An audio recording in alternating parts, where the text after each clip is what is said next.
Pada video kali ini saya akan memberikan analisis mengenai Bitcoin dan potensi Bitcoin untuk kedepannya.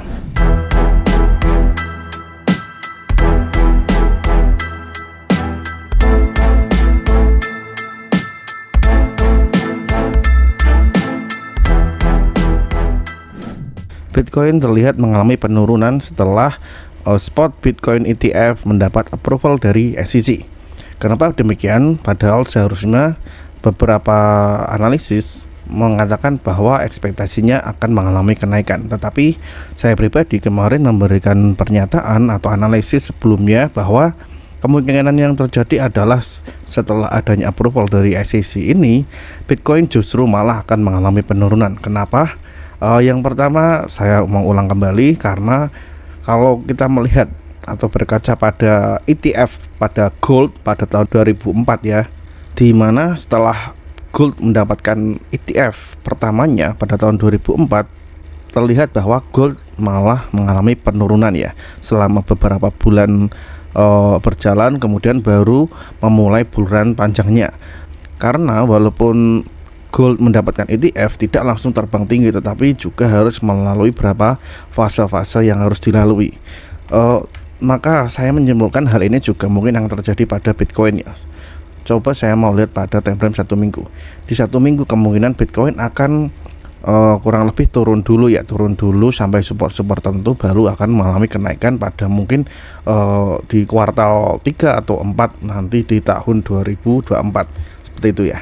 Kemudian jika kita melihat pada historis halving juga hal seperti itu akan terulang kembali ya, dimana ada koreksi sebelum halving terjadi, dimana pada tahun 2020 misalnya di sini ada koreksi sebelum adanya halving. Di sini titik halving, ini juga halving ya.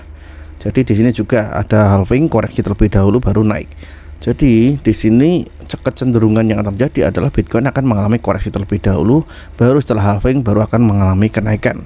Itu juga berdasarkan historis secara 4 tahunan sekali mengalami halving.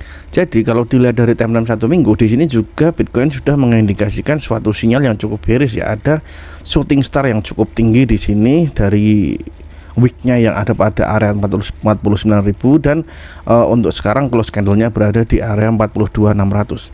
Dan besok pagi Bitcoin akan memulai open marketnya, maka besok akan menjadi penentuan close candle bagi Bitcoin. Jika besok pagi Bitcoin masih mengalami atau membentuk candlestick bearish di sini, shooting star di sini, maka saya cukup yakin ya bahwa kedepannya Bitcoin akan koreksi terlebih dahulu sampai titik support tertentu. Tentunya titik support seperti yang kemarin saya sampaikan mungkin akan berada pada sentuhan daripada support area yang ada pada trendline di sini ya. Mungkin di area 30-an ribu masih bisa, 30.000 atau 34.000 sekitarnya di situ ya. Itu untuk target koreksinya. Karena pada saat ini juga Bitcoin juga sedang masuk dalam area Fibonacci Golden Pocket di area 0,5 sampai 0,618 di sini, yaitu di angka area 42.000 sampai angka 49.000, di mana target saya pribadi saya ulang kembali di area 48.500 sampai 50.000. Jadi sudah memenuhi target jual dari Bitcoin. Jadi potensi kedepannya di sini bisa saya simpulkan adalah bahwa Bitcoin kemungkinan akan menguji atau turun terlebih dahulu untuk menguji supportnya, untuk seperti itu.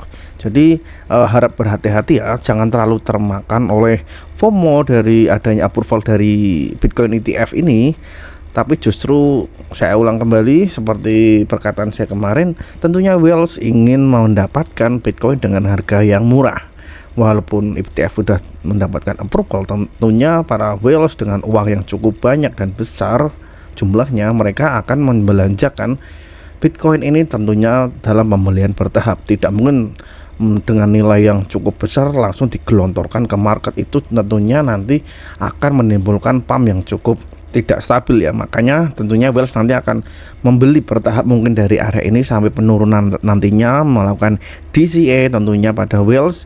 Dan nanti ketika sudah mendapatkan titik support tertentu, baru disitulah nanti Bitcoin akan mencoba untuk naik kembali. Tetapi untuk sekarang saya masih kecenderungannya Bitcoin akan turun terlebih dahulu untuk menguji pada area supportnya. Oke, mungkin seperti itu ya garis besar dari analisis Bitcoin hari ini. Sampai jumpa pada analisis Bitcoin selanjutnya. Jangan lupa subscribe dan terima kasih.